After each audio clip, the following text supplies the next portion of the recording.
introduction to one of my favorite people on earth, Mr. Stephen Oliver, who is with the Advisor Marketing Podcast. Now, Stephen is a true maverick, and I mean that in every sense of the word.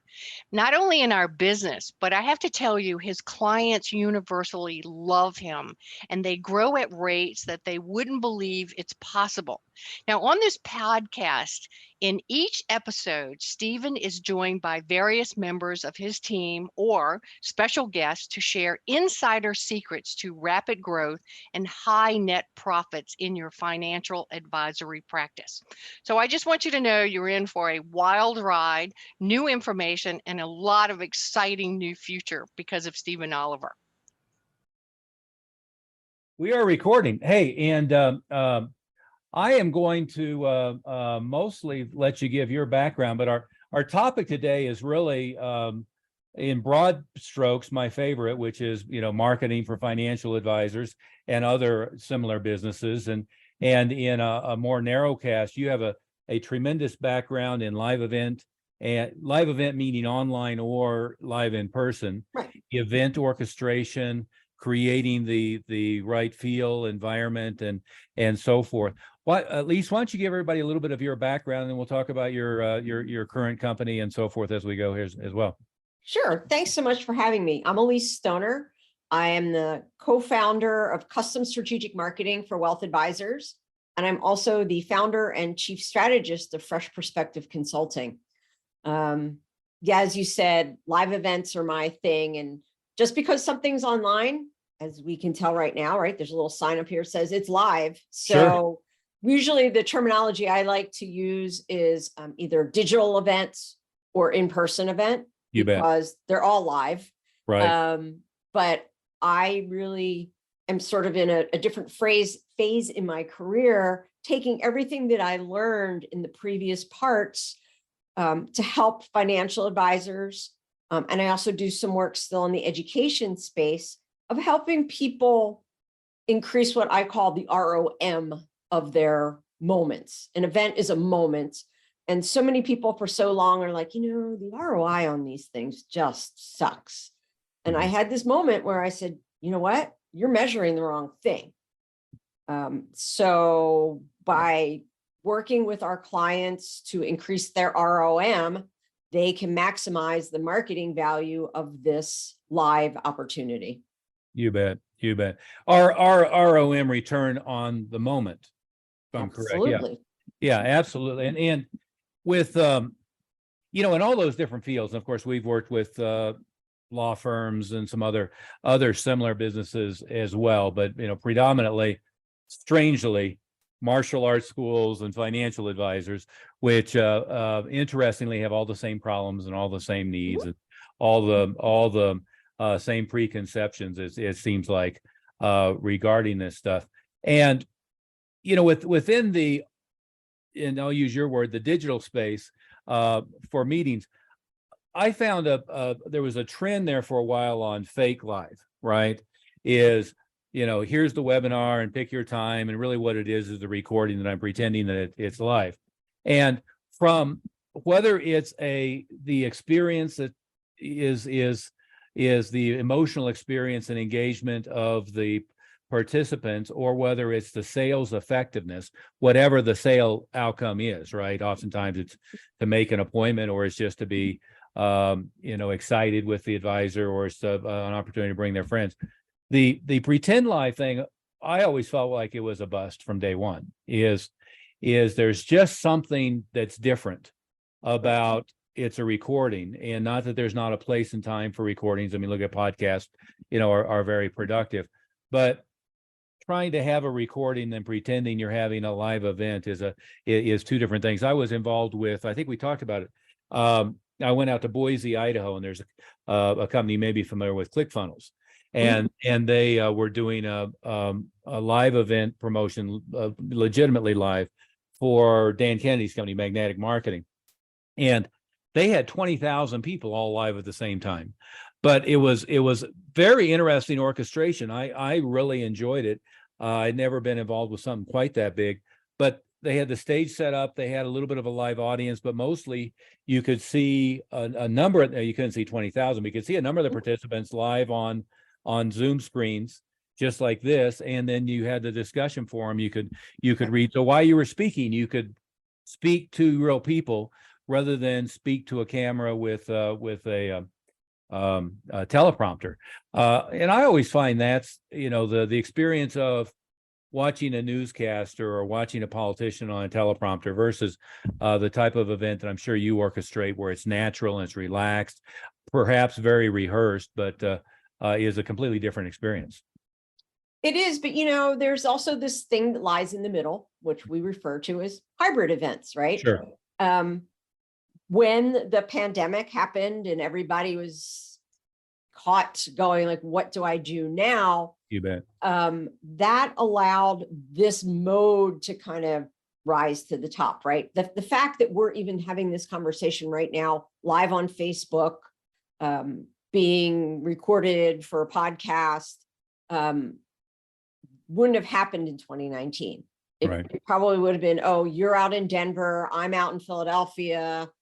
Maybe someday our paths will cross, but society kind of opened its mind a bit.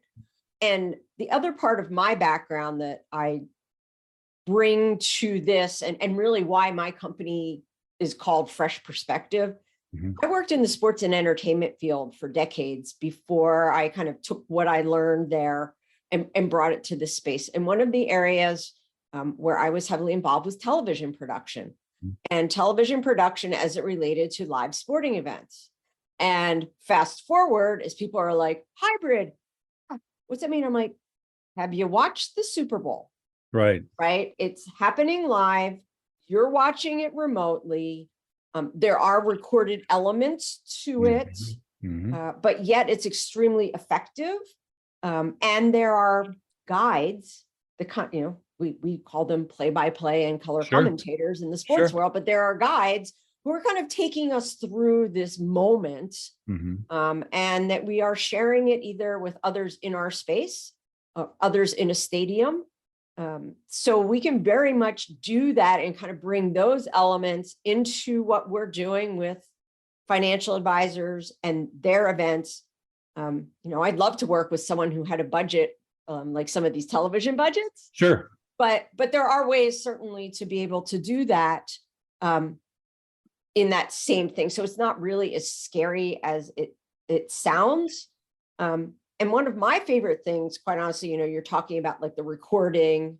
So there's obviously the small studio audience, right? The larger world, like you're talking about your folks in Boise. But one of the things that I like is you can do a pre-recorded presentation and have the presenter back online with you to take live questions. You bet.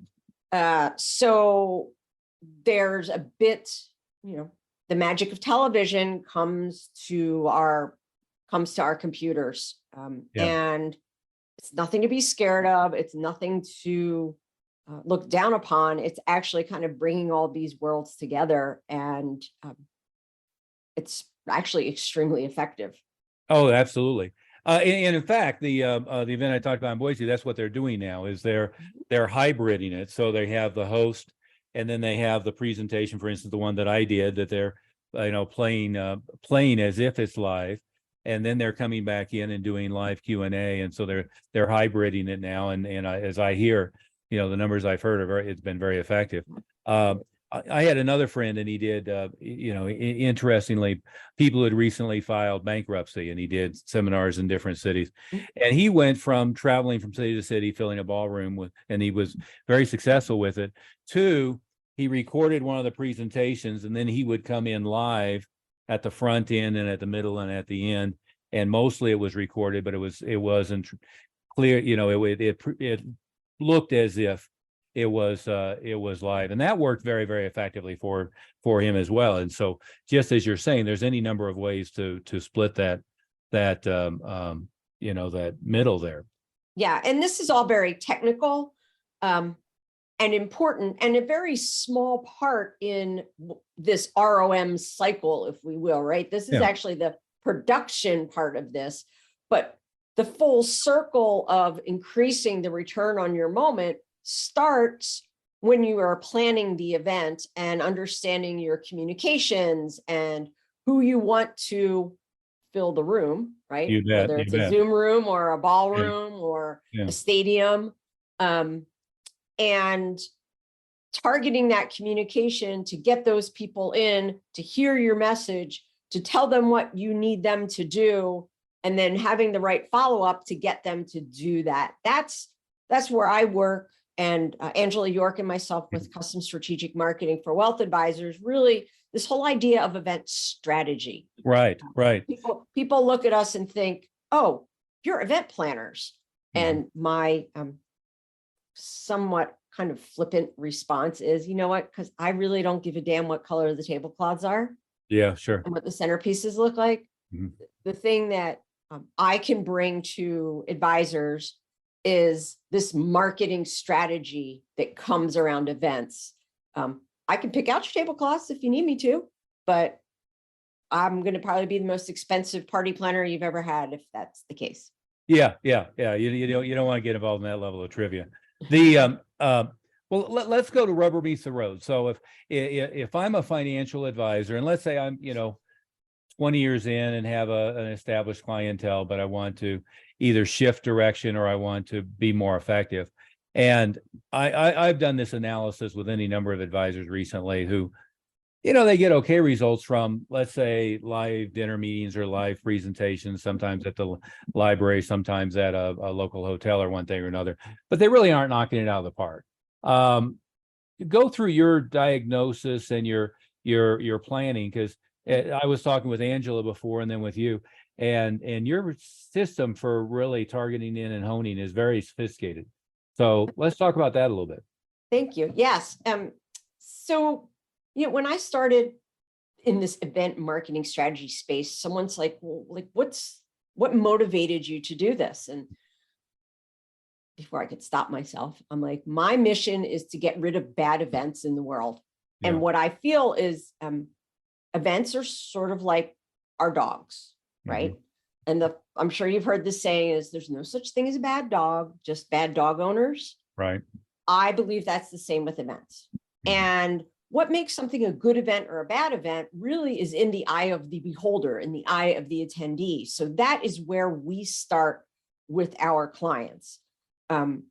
We kind of start in two places at once. We talk about who we actually want in this room. And that comes to that advisor who's got a nice sized book and good AUM. But when you ask them who their like ideal client is, who's that person, I want a business owner. Like there's a lot more to that, and really learning about who that person is so that you can motivate them to do the thing that you want them to do. Sure. So while we're talking about that, we're also talking about what we call event personality. I alluded to being a party planner. I wrote an article a couple of years ago saying it's called "Don't Call Me a Party Planner." Yeah. It talks about what a strategic event marketing is all about. And don't get me wrong, I love a good party. But if your goal isn't to throw a good party, then you're going to miss the mark. So by understanding what your event personality is this a client appreciation event? Is this a prospecting event? Is this an educational event?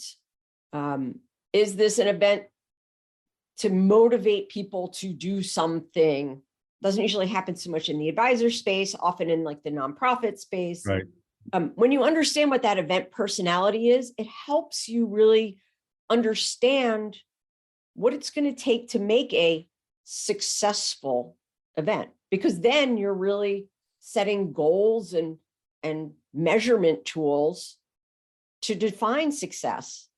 And hey, again, if success is that the flowers match the tablecloths and everybody loves the food, that's awesome.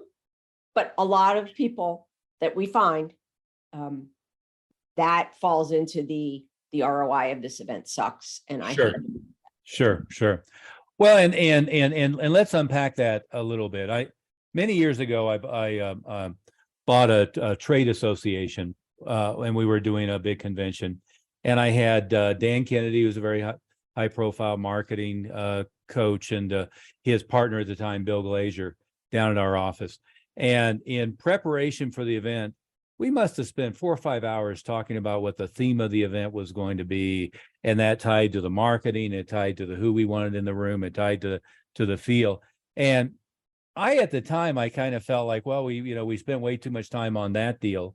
But from their perspective, it was integral to, and I came to agree with them, integral to the way the event was presented to the potential participants, the way that it was marketed, the theme in the room, how everything fell together, and they were exactly right. I've gone to with a number of advisors who, it seems like the most common thing is they abdicate to a company who specializes in direct mail or social media to put people in the room.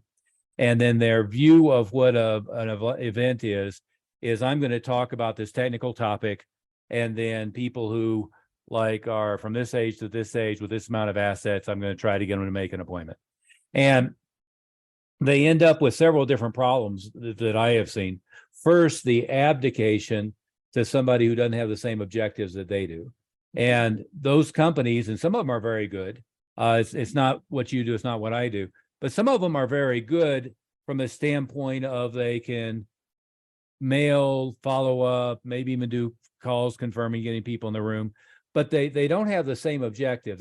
They know they're going to be judged by how many people are in the room, not that they're right people in the room, not that it's the exact target audience that they want, not that it's people with the belief system, the psychometrics that they've been defined, and perhaps not even people who are going to mesh well with the presenter's style and approach and so forth. And oftentimes advisors will ask me, well, how do I improve my closing ratio? It's like, well, of the right people, your closing ratio is really good, and of the wrong people, it was really bad. So why don't we just get those people out of the room and find more like the ones that you wanted? I know that's a lot of what you start with them as well.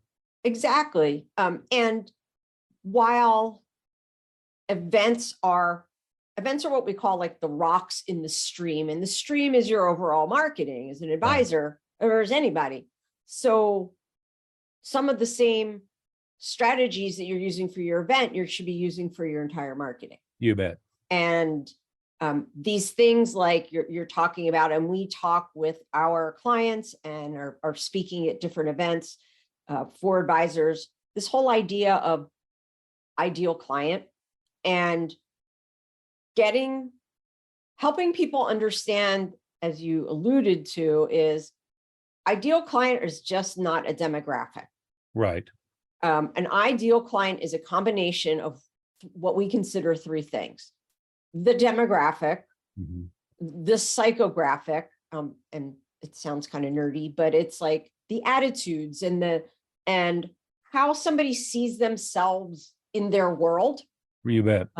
It would be psychographics. And then the other thing that we've discovered is life circumstance. One of the first things that we do when we build a customized 12-month marketing plan for our advisors is we do actual interviews with a handful of their ideal clients from their own book. Right. We've heard a lot of advisors saying, well, I've talked to them already. Yeah, but when you have someone from a third party come and ask a bunch of what appear to be extremely random questions, you get a lot of different information. And we can build out sort of a general avatar based on those interviews. And what we do is we use that avatar, yes, partially because of the event brain in our heads, but it's the overall marketing. Like, where do they get their information? Who are their trusted sources? Who do they see as their peers? Yeah. So that's sort of one part of this bucket. The other part, we really work with our advisors to get to know them. Yeah. I know I was listening to one of your podcasts the other day with Rob, and you're talking about one of my favorite subjects, again, in the nerdy term of the unique selling proposition. Right. But this idea of like, who are you? Who relates with you? Who gets, Angela teases me all the time. Like, is everybody going to get the sports analogies you use? And I'm like, anybody I want to be my client is going to get them. And if they don't get them, they're not my people. And not that I can't help them, but that's who I am. Yeah. Getting the advisors to know who they are. And again, through a bunch of series of questions, and understanding, like, what did you do before you were an advisor? And what was your favorite thing to do as a kid? And what do you do now? And, hobbies. And really one of my favorites is that, like, what'd you do before? Because that really kind of pulls the curtain back on them. Yeah. So all of this, it's marketing. I don't want to say mumbo jumbo, but it's super important to understand, even when we're talking about events, because if you're putting ads on Facebook and your ideal client doesn't ever go to Facebook, of course you're not going to get them. You bet. And let's go back and unpack a couple things you said. Your people. And I really like that phrase. I focus people not with that term, but in that way all the time. Is one of the first things I'll try to get an advisor to do is go through their current book of business and say, who are your favorites to work with? Who are your most profitable to work with? Usually it's the same. Who are the people that click with you, that you click with well? And then let's figure out what's common about those people, right? And it's Lee Milt here, and I'm delighted to interrupt you today and let you know that I've been working with Stephen Oliver for 10 or 15 years now. He's a great guy. I love all the research that he does. And I just wanted to let you know that if you're enjoying the content on this podcast, then you really want to make time to visit advisorwealthmastery.com. And why should you do that? Well, because you're going to receive 2 of his great books and actually one of mine called Success is an Inside Job. You'll also get a lot of absolutely free material on growing your practice through effective marketing. So again, take the time to go to advisorwealthmastery.com. They'll almost always say to me, well, there's no commonality. They're all different careers. I say, no, there is, to use your term, your people, is we want more of the ones that you like, that you click with, that are a good fit, and the ones that really respond to you in the right way. So let's figure out what that is, and the other element is I was talking earlier today is, people think you never talk religion, politics, or sex, I guess is the third thing. But what you need to do is you need to have a ground that you're going to stake out. And then once you stake out that ground, be that, right? And in many cases, people aren't targeting their local Jewish community because they're part of it, or they're not targeting people by sex or whatever it might be. But the reality is, to the extent that you're going to be attractive to your people, you're going to be unattractive to people who aren't, quote unquote, your people, right? And it seems to me that the industry has this like contest for everybody to be the same. It's, if you go to you go to a meeting or a convention and they're all dressed the same way, they all look alike, they're all speaking the same way. If you have a conversation that's even a little bit controversial, they shrivel up and shrink away. And the ones that I'm always attracted to tend to be opinionated, and they wear their hobbies on their sleeve, or they have a background. One of the most successful examples, I have a good friend of mine, his name is David Phelps. And what he does is he targets dentists because he used to be a dentist. And he has a great backstory of, he was a practicing dentist, a bread and butter dentist, and his daughter got life-threateningly ill. And luckily she's fully healthy now, but that interrupted his career. And he had to figure out how to create a living for himself while being able to care for his daughter. And so he's got a great backstory. And now he's his company probably does 20 million or more in revenue, specifically targeting dentists who are tired of being dentists, who want to take that next step. And, I've seen it with people's hobbies.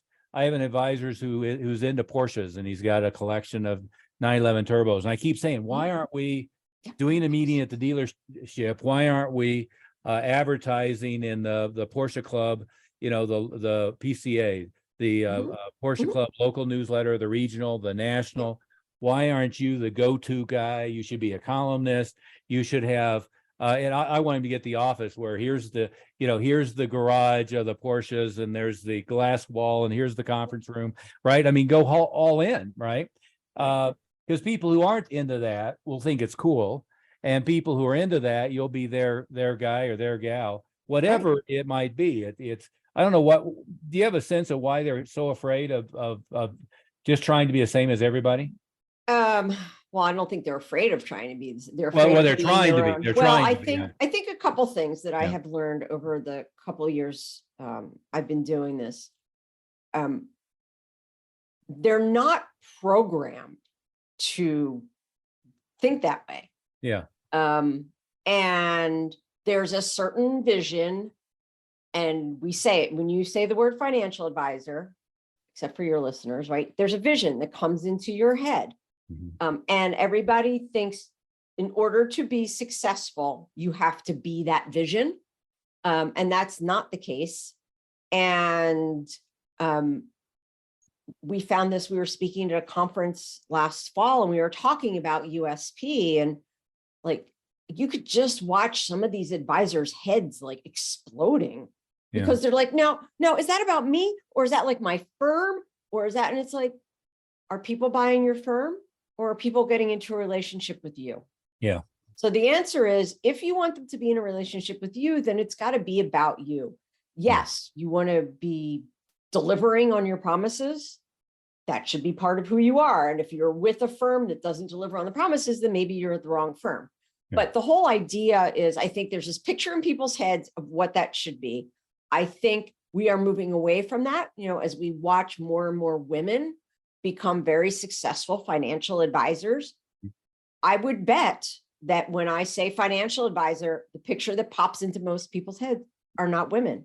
Yeah. Or they are not Porsche owners, or I was at a conference last year. There was an amazing guy who was speaking who has like tattoo sleeves. Mm-hmm. And he said, for years, I wore suits and stuff because I had to hide them. And then I realized there's this whole community of tatted folks whose money needs care. And he literally, ripped his sleeves off and is owning that. And that's what we try to do with our clients. Yes, again, we're talking, it's sort of this multifaceted thing all happening at once. Sure. We need to understand who your ideal client is. And as we like to say, it's probably not who you think it is. You bet. Because we learn that as we do that. We also get to know the advisor and who they are and what their thing is. And how do we kind of meld those two and throw in, quite honestly, a little bit of patience. Yeah. And consistency, right? Because that's also one of my favorite things I hear. Oh, marketing doesn't work. No, you're not sticking with it long enough to make it work. Oh yeah. Because it works. Oh yeah, completely. So there's a lot of little kind of sort of like a witch's brew, if you will, of all the things that have to go in there. Yeah. But I don't know why people think that they need to be somebody else. One of my favorite quotes is Dr. Seuss, right? You're you. There's nobody who's youer than you. Yeah. And you might as well be you because everybody else is taken. Oh yeah, yeah. Well, and you mentioned it, but to reinforce it, is many advisors came into this having a career doing something else, and then that becomes a natural platform for, why don't you go get more like what you were in that area. And others have, interesting or different hobbies, or they have hobbies that are shared by many different people. And it really doesn't matter. I mean, it can be, in the sports world, we were working with an advisor, and he was a Texas A&M fan. And so he has the pictures of the big ass Longhorn cows and the right colors and all of this. And he works his way through the Texas A&M Longhorn alumni and so forth. But I thought it was brilliant. I mean, and that doesn't mean you can't be known for your technical expertise, but all of the alphabet soup of designations, the prospective clients, they don't know what that means. They don't really care. Right. And they don't really care about how competent they are until they decide they click with you and they like you. And then they want to know that you're Right. competent, but it doesn't go the other direction. And by building what we call the know, like, trust, Yeah. the competency kind of shows itself, right? Yeah. Like, I know this person, I like them. I'm learning to trust them because of how they're talking to me and what they're sharing with me, and what others are saying about them and all of that. If they're not going to be coming in and going like, okay, so, show me your actual returns and all of, again, I'm not a financial advisor, so I'm Yeah. not going to Yeah. necessarily use the right terminology, but that almost comes like, it's almost tertiary or Yeah. fourth place in this, because it's about the relationship. Time and time again, as we talk to these ideal clients, they say to us, I trust her. Mhm. She's very knowledgeable. He explains it to me in a way that I understand. Yeah. He knows where I am in my life right now and where I'm trying to go. Mm. Like, that's the magic. Yeah. Yeah. The way I've heard it said and the way I've used it is you want them to feel like you are a fly on the wall at the conversation happening at the kitchen table after the kids went to bed, right? Famous copywriter name was John E. Kennedy years ago. He said you want to get inside the conversation already going on in their mind. And Absolutely. and that's where the magic happens is if you have your people, you have the right clientele, you have the right group that you're targeting, you should be able to use their language. You should know what conversations, what their fears, what their worries are. And everything that you do in your, as you said, in your marketing should have the right language to appeal to those people. That's when I know I put our stuff together right is, when I'll talk to them, they say, well, it was like you were talking to me directly. It sounded just like the conversation we're having behind the scenes. How did you know? The other element of that I think is so important is that and I wanted to get your opinion about something too. I've had mixed conversations on this one, but the other thing that's so important is the ability to really pick the right audience, as you said, go deeply into the psychographics. But the psychographics, it doesn't have to be a complicated, psychological testing. I always think of it as who do you work with best and who responds best to you, Mhm. and then let's get more like that, right? Yeah. Assuming that's a group of people that's profitable, right? I mean, you can certainly click with. You can entertain and enjoy yourself all day long, but it's not the right people for your business. But let's go back to the women advisor phenomenon and the expanding environment. One of the arguments I've been having recently is I've talked to a number of advisors, and one of the conversations was I'm recruiting Black advisors to work with Black people. I'm recruiting women to work with women. I'm recruiting, and all the data I've seen, that's not the thing that clicks well, right? Is to me a very solid, competent, knowledgeable, well-positioned female advisor will probably click better predominantly with male clients and with couples from all the data I've seen. And they don't need to specifically be targeting it. It seems to me that as a female advisor, that's a self-limiting belief that they should be the advisor for women, where really, and this is another thing I find with advisors that they don't get. Male advisors with married couples oftentimes will talk to the husband when the decision making is going to be 85% the wife. Absolutely. And so they miss the point. I mean, as a sales orchestration strategy, as a live event strategy, as a way to create the relationship, they go at exactly the opposite direction that they should be going, right? If I bring in a husband-wife team who's in their 50s and I give the husband all of the details, they're thinking that he's going to go make the decision or explain it to the wife. And I know that statistically 80% of the decision is going to be made by her. number one, but number two is them sending referrals, being an engaged client, getting multi-generational is dependent more on her being excited and happy to be working with this individual than him. What are your thoughts about that? We're talking about psychographics. We're talking about human nature. We're talking about human behavior. Let's take this out of the financial world. Let's just make this general, like, society. Yeah. My husband and I were having a conversation the other day, and he's like, you have all of these friends, and I have a lot of people I work with, but I don't have a lot of friends. Right. It's what women do. You right? bet. And it's not women are talking to women or Black people are talking to Black people. It's about connecting with people. Yeah. Where they are and by nature who they are. Yeah.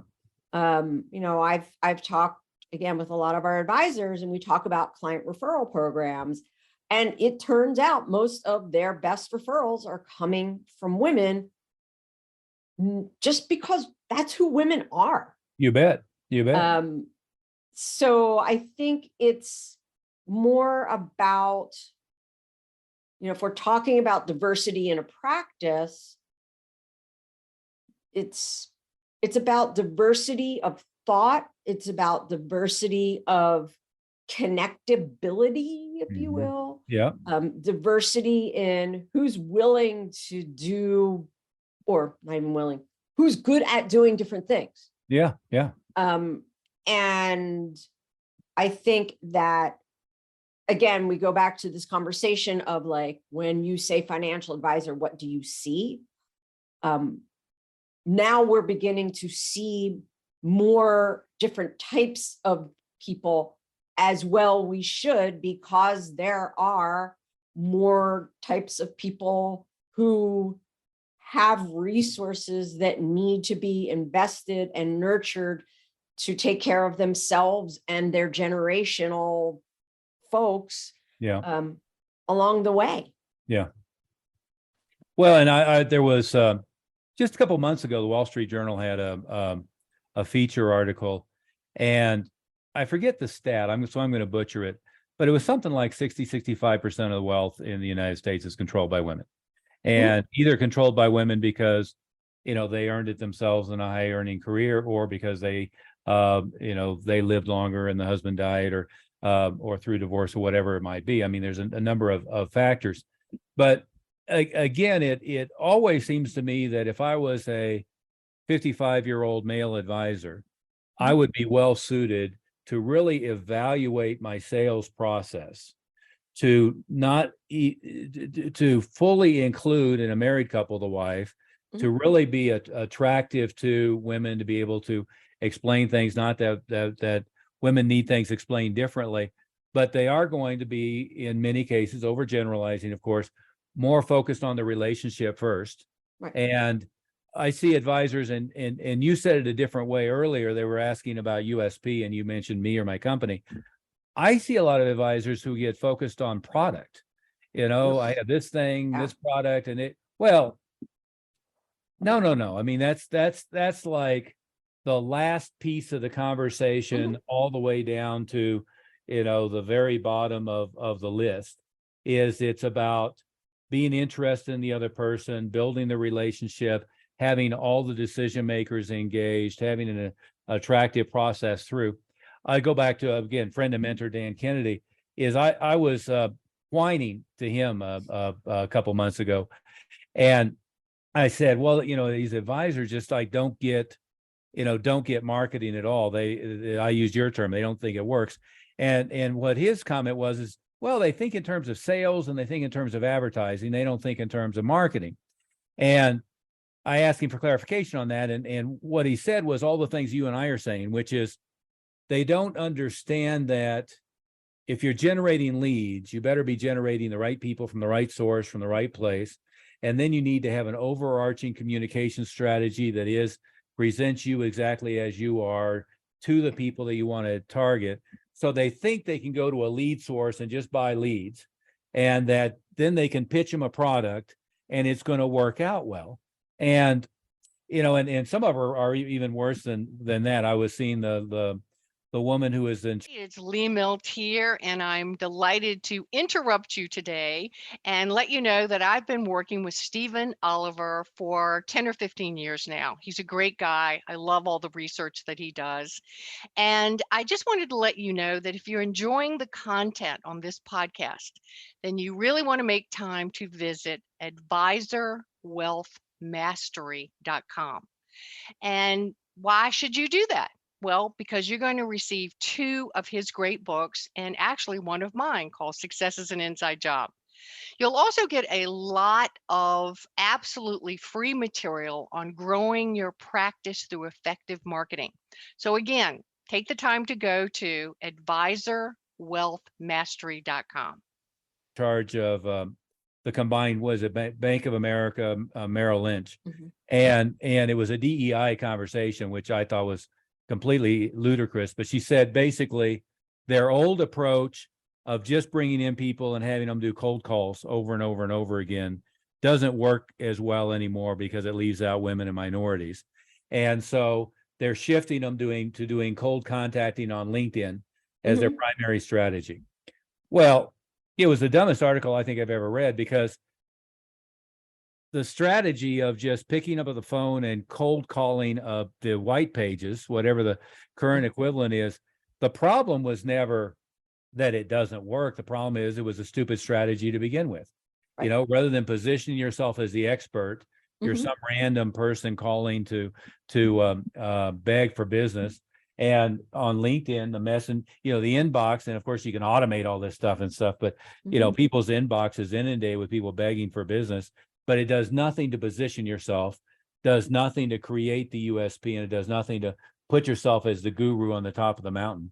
And but of course, companies like that, they have no perspective of creating a marketing strategy that's Right. going to drive the appropriate leads into people, and totally missed the boat. Yeah. And, one of the things that I think about as we're talking about this entire conversation is this is, to you and I, this is nothing new. I think about when I started my career several decades ago, and I was working at an arena, and our job was to fill the seats for all the different family shows and special events. And that's where I learned about marketing strategy. Yeah. And I learned that mom's making the decision of whether we're going to the circus or not. Oh, you bet. Dad may make the decision about whether we're going to the truck pull or if we're going to the wrestling event. But we know somewhere in there, mom is approving the quality time, if you will. Yeah. Or it's that thing that guys who are maybe not in a relationship are going to do with their buddies. You're buying your marketing based on who you think is going to buy your tickets and fill your seats. Yeah. Like it's still one of my favorite marketing. I was involved with the Philadelphia indoor lacrosse team, and they had a campaign that was phenomenal. It basically talked about, again, super fast paced rock music sort of ad, knowing your audience, and said, tickets start as low as $10, but you're really only going to need the front part of your seat. You only need the edge that you're sitting on. And it's just this great vision of like, we'll sell you the whole seat, but you're only sitting on the edge of your seat. Oh, yeah. We could buy some of the female skewing radio stations, or we can buy the rock stations. What does that look like? That's what I bring to this relationship with Angela. And I know you're talking with her later this week. You bet. Where she comes from decades in the financial advisor space. And we met over the pandemic, and sort of was this asteroidal kind of thing where we're doing this. And I'm like, why? Who are you trying to talk to? What does that look like? And she was just like, oh my God, like nobody has ever asked these questions before. We need to do this. Yeah. So it's bringing the knowledge and understanding of the advisor space I don't know the first thing about compliance, but she could write books about it and Mhm. how, here you go, advisors, and how to do the marketing things that you want to do within the confines and Yeah. hoops that you need to jump through with compliance. Again, I was listening to your podcast with Rob, and Yeah. you guys talked a lot about that. Yeah. And I bring this, like, what's that creativity? Where should we be going to talk to those people outside of what could be considered traditional marketing methodologies? Yeah. And, and even that compliance realm that's again, one of those things that I find that advisors, instead of looking at it from a realistic standpoint of what they can do, Mhm. they use as an excuse not to do anything or to do very little. And really, anything that you've talked about, anything that I've talked about, isn't about making earnings claims on specific products. It's not about representing the ROI that that you're getting. It's not about making specific claims.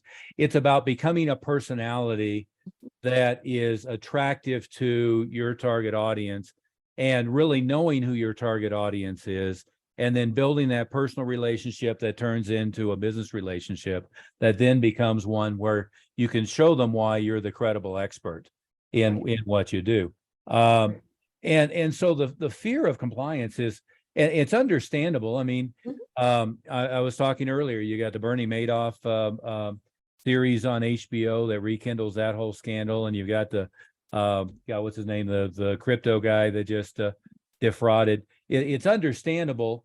The regulators are going crazy and the public is concerned, but that's not anything that we're talking about here. We're not talking about the type of things that would get somebody in trouble. And hopefully, as you said, they're involved with a very credible company that's doing very credible things. What we are talking about is position yourself to the right audience in the right way.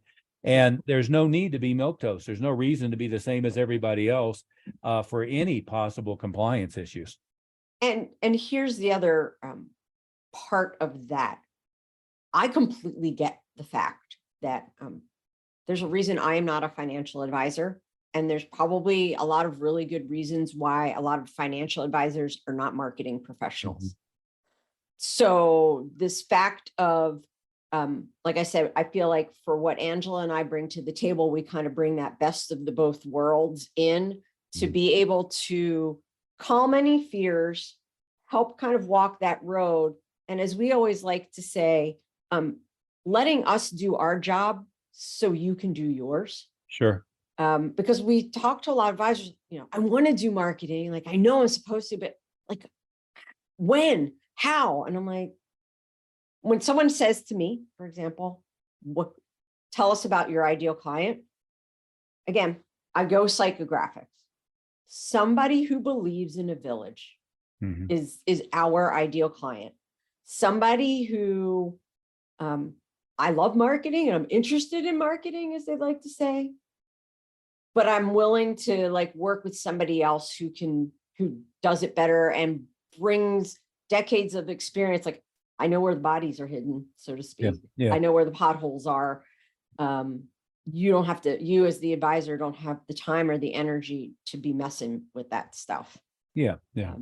So I think we work very hard to practice what we preach. Right. So I can tell you about my ideal client. Yeah. And I might phrase it differently. I tell them all they want to know enough to be able to effectively delegate, but not be ignorant and abdicate. And I'm sure what you encounter, what I encounter, are advisors who abdicated to somebody who was, I not too charitably call it the bozo explosion. There's, an awful lot of people out giving advice that don't know what the hell they're talking about. Or you end up with the agency problem of what they think they're going to be judged on is different than what the advisor is trying to accomplish. So that you end up with a gap in expectations.